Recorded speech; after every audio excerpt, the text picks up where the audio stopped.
kasampol, sample pressure nagbabalik mga kasampol yan.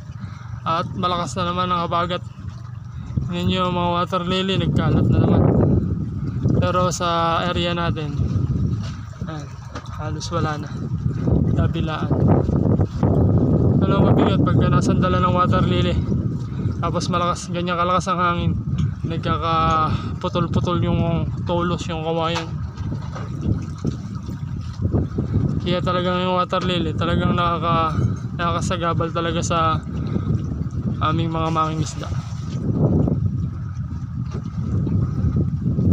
Eh syempre pagka naputol ang tulos, kailangan po namin yung palitan.